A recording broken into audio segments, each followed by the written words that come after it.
You can feel it before you can see it. A shift in energy. A silence that says more than words ever could. That's how you know something is being held back. When a man likes you but tries not to show it, it's not a game, it's a battle. Not between you and him, but between him and himself. Men are trained from early on to be composed, rational, unshaken, to feel deeply but never expose it, to admire beauty but never lose focus. And yet, when he meets a woman who stirs something real, that control begins to crack. He'll glance at you when he thinks you're not looking. He'll remember details you never thought mattered: the way you take your coffee, the tone you use when you're tired, the story you told only once. He'll tease you, not to annoy you, but to mask the gravity of his feelings. Because humor is the armor of the emotionally afraid. And then he'll pull back, disappear, pretend to be indifferent. You'll think he doesn't care, but that withdrawal, that distance, it's the mark of someone who's feeling too much and trying too hard to hide it. Hess, testing his own vulnerability. Can he care this much and still feel safe? You'll notice the way he listens, not the casual kind, the deep kind, the kind where you can feel his focus even in silence. He'll ask questions not to fill time, but to understand you, because understanding you makes him feel connected, and connection terrifies him more than rejection ever could. When a man likes you and hides it, he begins to chant Abrahuji subtly. His voice softens around you. His ego shrinks. His jokes become gentler. His eyes, they linger, but they never invade.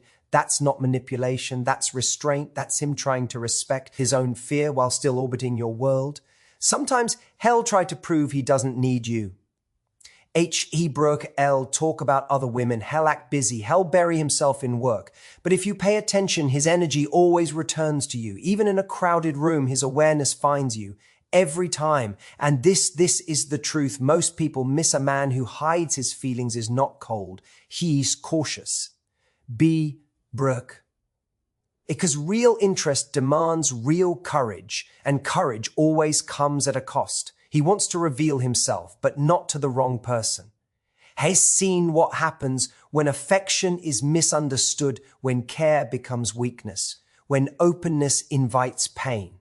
So he hides it, not to deceive you, but to protect the part of himself that feels too much. If you want to know whether he likes you, don't just listen to his words. Watch how he shows up when it matters. When you're struggling, does he lean in or retreat? When you succeed, does he celebrate or grow silent?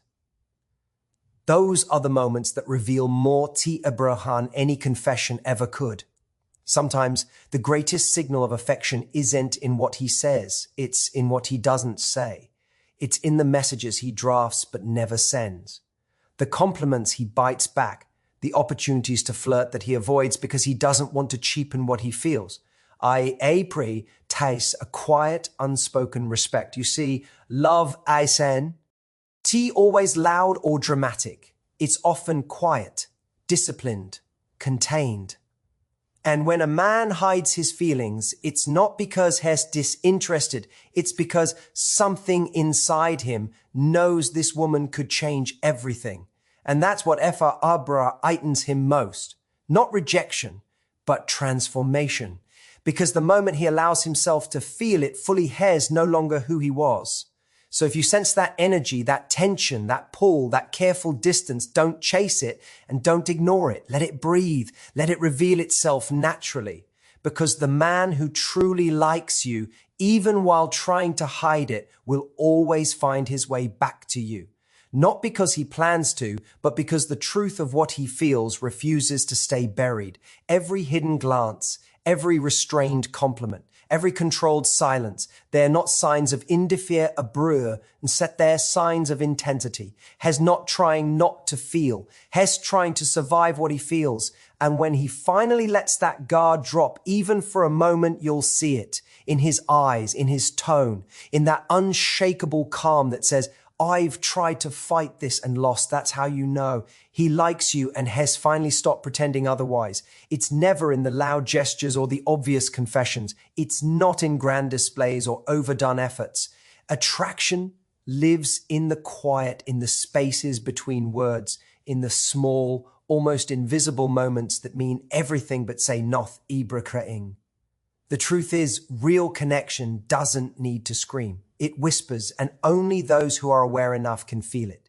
You see, the human mind is drawn to mystery. What is known becomes comfortable, and what is comfortable becomes predictable. But attraction real, electric, unexplainable, attract Ibra ion is born from uncertainty.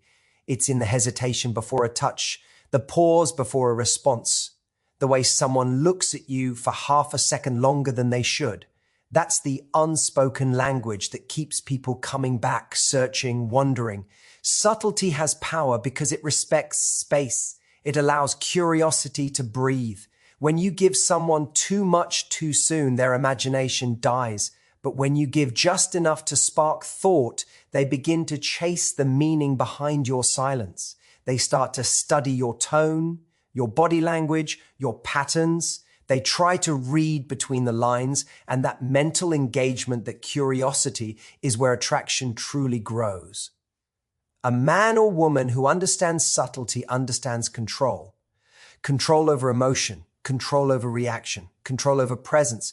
When you can express interest without exposing need, when you can connect without clinging, you become magnetic. People are drawn not to what they can easily have, but to what they have to understand. Subtlety is not weakness, it's restraint. It's the art of knowing when to act and when to hold back. It's the quiet confidence of someone who knows their value, doesn't need validation. And bro, at confidence that composure speaks louder than any declaration of love or desire ever could. Look closely and why all see it everywhere. In the way someone listens, not interrupting, but absorbing every word. In the way they make eye contact, not constantly, but at just the right moments. Long enough to make your heart skip, but short enough to make you wonder if it really happened. In the small gestures, the adjustment of their posture when you walk into the room, the subtle smile they can't hide when you speak. These are not accidents. They are signals, fragments of truth trying to escape self-control. Subtlety, at its core, is emotional intelligence. It understands timing. It knows that attraction isn't built through words, but through tension. When two people can feel the energy but refuse to rush it, the anticipation becomes addictive. That's why the quiet moments, the slow olding, the gentle uncertainty, they last longer than any impulsive confession. Because what builds slowly stays deeply. The reason so many people lose attraction is because they reveal too much too fast. They fill the silence with unnecessary noise. They explain their feelings when they should loathe them to be felt. But subtlety lets the moment breathe. It lets the connection form naturally without forcing it into existence. When you master subtlety, you stop chasing attention. You stop trying to prove your worth. You understand that your silence, your mystery, your emotional discipline, those are the things that draw people in. You don't need to demand respect, you embody it. You don't need to explain your interest, it's felt. Think about it. The most unforgettable people in your life weren't always the loudest or the most expressive. They were the ones who made you something without saying much at all. They left you thinking about what they meant, wondering if they noticed you, questioning whether the connection was real. That's the power of subtle attraction. It engages your soul through curiosity, not chaos. Subtlety also protects your dignity. When you don't rush to express everything you feel, you give yourself room to observe, to see if the other person is worthy of your energy, to see if they notice what's unspoken, because anyone can respond to attention, but only someone truly aligned with you will respond to energy. The truth is, subtlety alters the superficial. It removes those who seek validation and reveals those who seek understanding. If someone can feel you without you having to explain yourself, that's real alignment. That's chemistry that doesn't depend on performance, it depends on presence. So, stop thinking you need to be loud to be noticed. Stop thinking you need to prove your worth through constant effort. Be calm, be observant, be deliberate. The person who understands subtlety doesn't chase attraction, they command it, because their energy carries weight, their silence speaks, their focus has power. Subtlety is what separates the common from the captivating. Anyone can talk, anyone can compliment, but very few can hold presence that's still, confident energ. Why? That says, I don't need to impress you. I just need to be real. That's the kind of presence that makes people curious. It makes them want to earn your attention. It makes them question what it is about you that feels different, grounded, unshaken. And when they finally realize it, it's too late, they're already drawn in. Not because you tried to convince them, but because you mastered the oldest, most powerful art in the world, restraint. So, Reim Abra Keemba. This attraction doesn't live in the noise. It lives in the quiet, in the subtle, in the almost. The ones who speak the language of subtlety never have to shout to be heard. Because when your energy speaks, words become unnecessary. Every human being wants power over their emotions, to stay composed when chaos strikes, to appear unshaken when the world trembles around them. But what most people never realize is that control and fear are not opposites. They're bound together, feeding off each other like two sides of the same coin.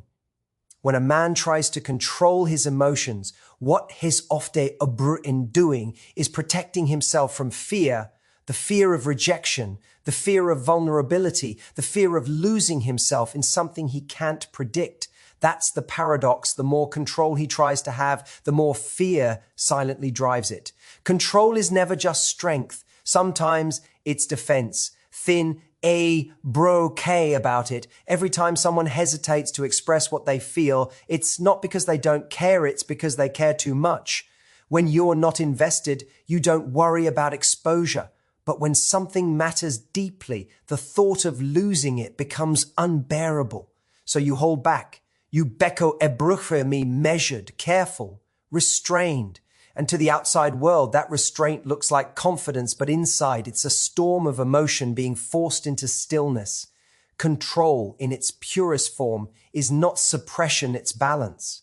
But fear distorts that balance. It convinces you that stillness is safet ibrawai, that silence protects you. It makes you believe that showing what you feel is weakness.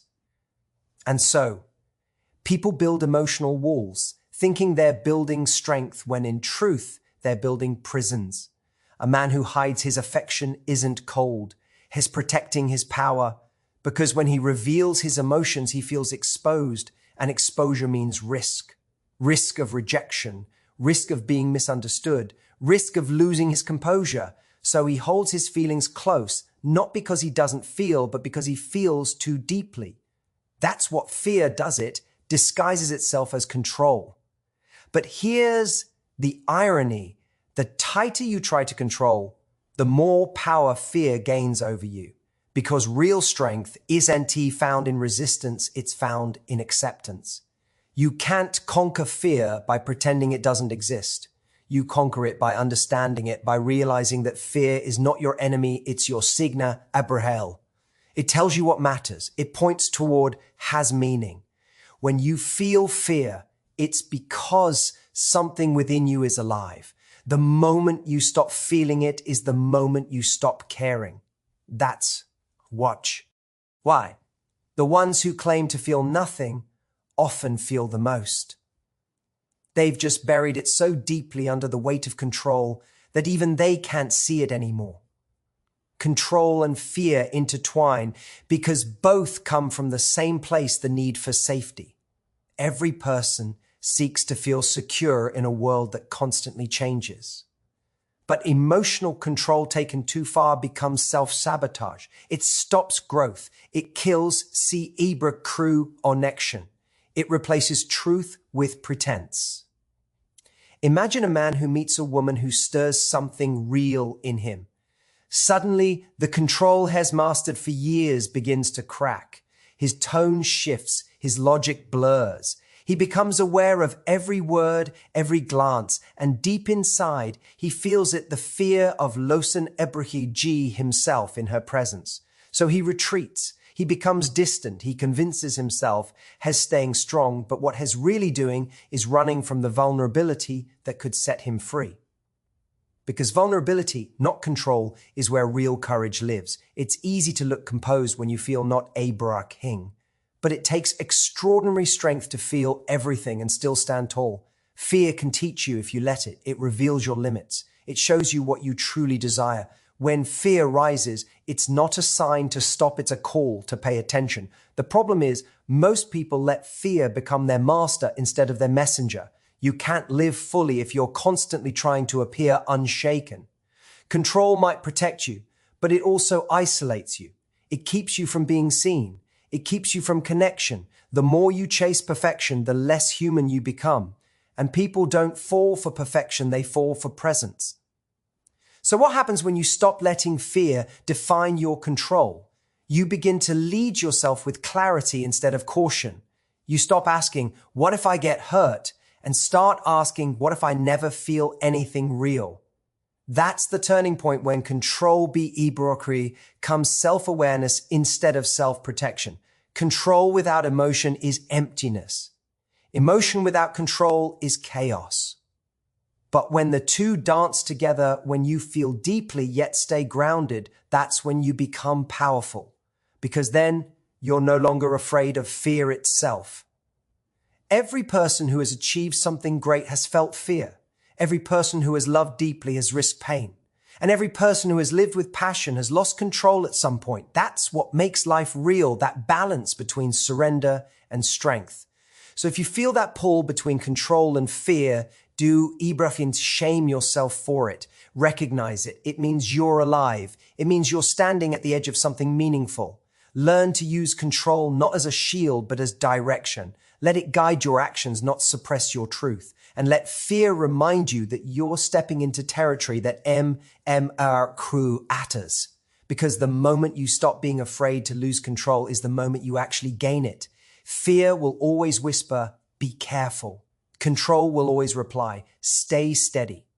But courage will stand between them and say, move. Forward anyway.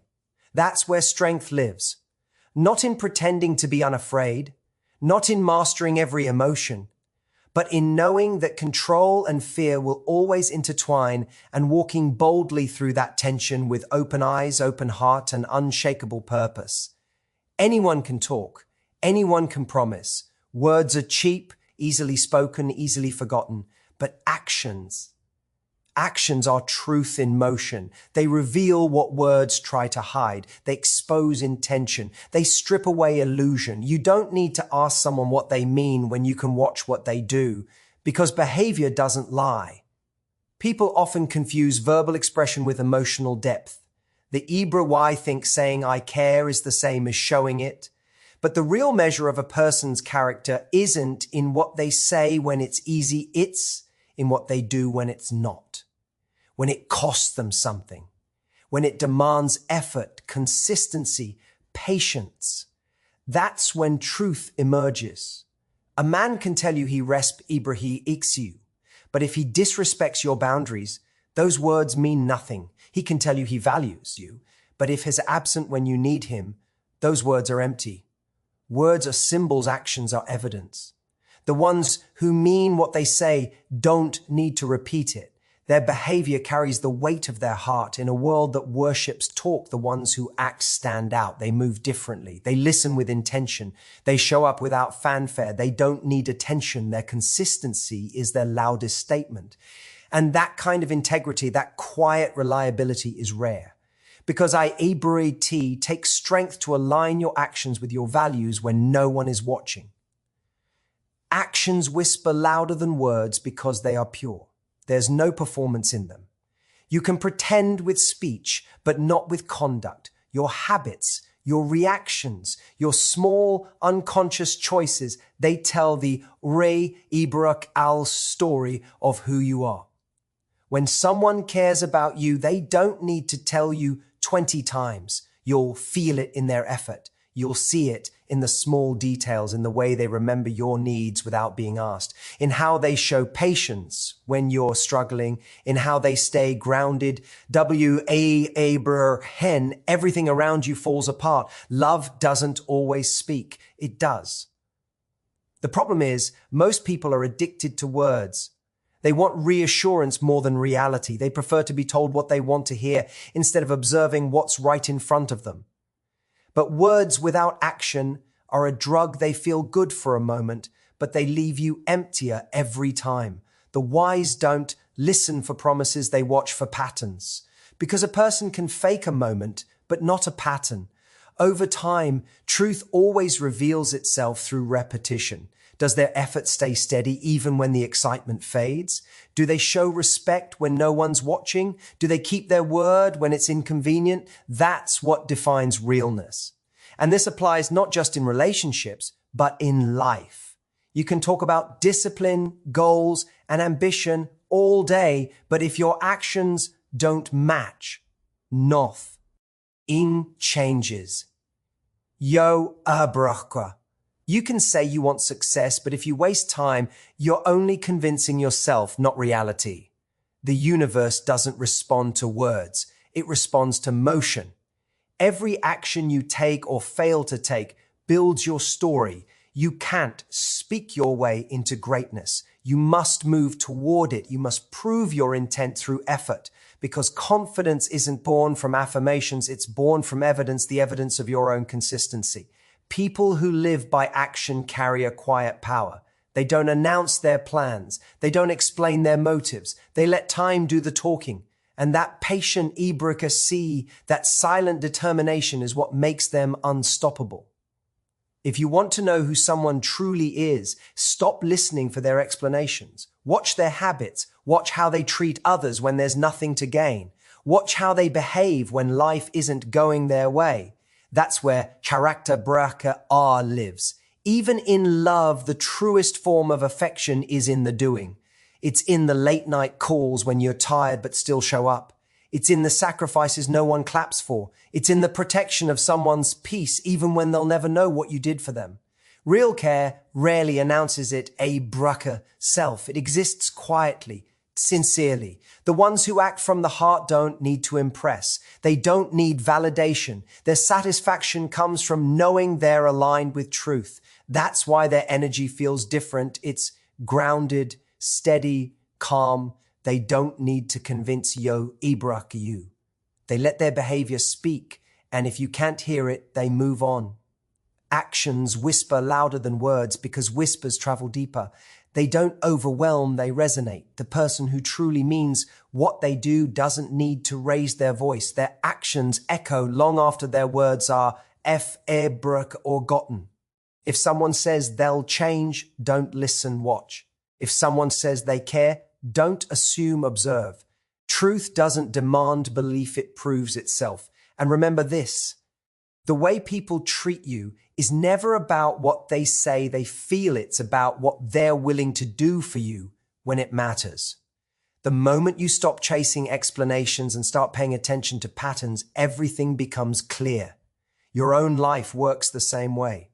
You can speak positivity all day, but if you don't live it, you'll stay the same. You can talk about discipline, but until you act disciplined, nothing changes. Because words inspire temporarily, action transforms permanently. So let your actions become your voice. Let your consistency become your reputation. Let your integrity become your language. You don't need to shout to be understood. You just need to live in alignment with what you claim to value. Because one honest action carries more power than 1,000 empty words. And in the end, the world won't remember what you said, it will remember what you did. In a world where everyone is performing, the one who dares to be real becomes unforgettable. Most people spend their lives hidden behind masks pretending to be composed. Detached, unaffected because vulnerability feels dangerous. But authenticity is the moment the mask slips and the truth beneath begins to breathe. And that truth always reveals desire. Desire isn't just physical attraction. It's deeper, it's emotional pull, spiritual recognition, the magnetic force between two souls who see each other without pretense. But here's the paradox: the more someone tries to hide it, the louder it speaks. Because the human heart cannot fake what it truly feels. And when someone is real, when they stop performing and St. Abra art being, their energy exposes what their words try to conceal. Authenticity doesn't beg for attention, it commands it. It's not about trying to impress, it's about expressing the truth without apology. When you're authentic, you become magnetic because honesty is rare. Everyone says they want braquer ut, but few can handle the rawness of it. And that's why desire born from authenticity feels so intense. It's not filtered, not calculated, not dressed up to please anyone. It's pure, uncontrollable, alive. When a man meets a woman who's real, unpretentious, grounded, self-assured, something in Ibruch him awakens. She doesn't perform. She doesn't chase validation. She doesn't manipulate attention. She simply is. And that energy, that calm certainty, threatens every layer of control he's built. Because authenticity disrupts performance. It dismantles ego. It makes pretending impossible. Authenticity doesn't scream. It radiates. It's in the tone of your voice when you speak with conviction. It's in your silence when you refuse to explain yourself. It's in the way you hold eye contact, not to prove confidence, but because you have nothing to hide. That's what draws people in not perfect ibruch, but presence. The courage to be exactly who you are without bending for approval. People sense it instantly.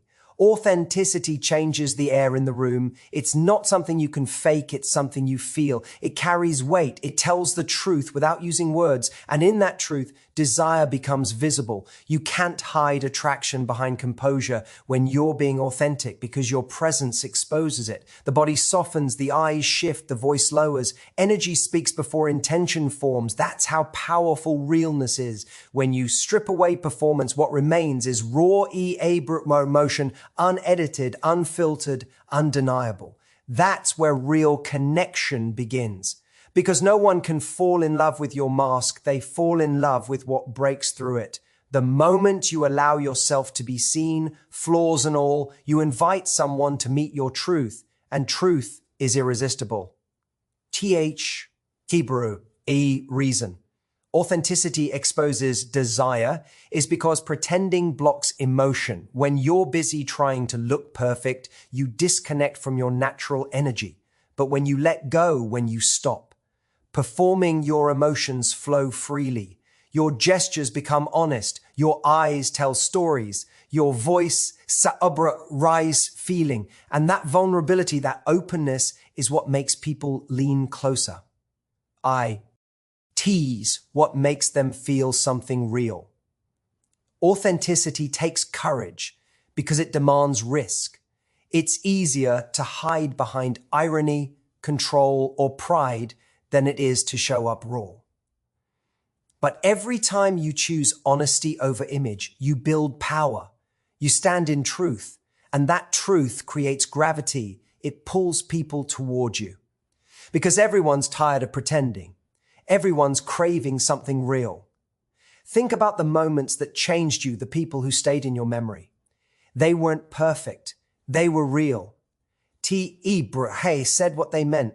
They looked at you like they actually saw you. That's what authenticity does. It carves its way into your soul because it reminds you what life feels like without filters. Desire born from authenticity doesn't fade easily because it's not based on fantasy. It's rooted in Ruth. When two people connect without pretending, the bond becomes almost spiritual. It's not a performance of love, it's an experience of it. You're not drawn to the idea of someone, you're drawn to their essence. Authenticity also exposes the fake. When you're real, you naturally reveal who isn't Ibro, because truth doesn't align with pretense. You'll start to see who can handle honesty and who runs from it. You'll realize that real connection isn't about being liked, it's about being recognized. The ones who can meet your authenticity without shrinking are the ones meant to stay. And here's Shaburha, a deeper truth, desire itself isn't dangerous, dishonesty is. People fear showing their desire because they associate it with weakness, but expressing it honestly is strength. It means you're not hiding from your humanity. You're not apologizing for wanting. You're not suppressing what's natural to protect your ego. That's power, the kind of power that doesn't manipulate or perform, but simply owns what it feels. When you live authentically, you stop trying to control the outcome. You let the truth do the work. You trust that what's real will recognize you and what's fake will fall away. The abrik ts freedom. That's attraction that doesn't have to chase, it draws. People are not moved by perfection, they're moved by truth. They don't remember the one who impressed them, they remember the one who made them feel seen. Authenticity is the bridge between souls, and desire is what walks across it. So be real, speak honestly, feel fully. Don't shrink your emotions to make others comfortable. Don't hide your desire because you fear judgment. There is no weakness in showing what's true. The only weakness is living behind a mask that hides it. Because when you strip everything away, the the armor, the act, what remains is raw truth. And truth always shines brighter than the illusion built to hide it. Authenticity exposes desire not because it tries to, but because it cannot do anything else. It reveals what's real, and what's real is always felt, always recognized, always rem abrak embed. That's the beauty of being genuine. You don't need to chase connection, you become it.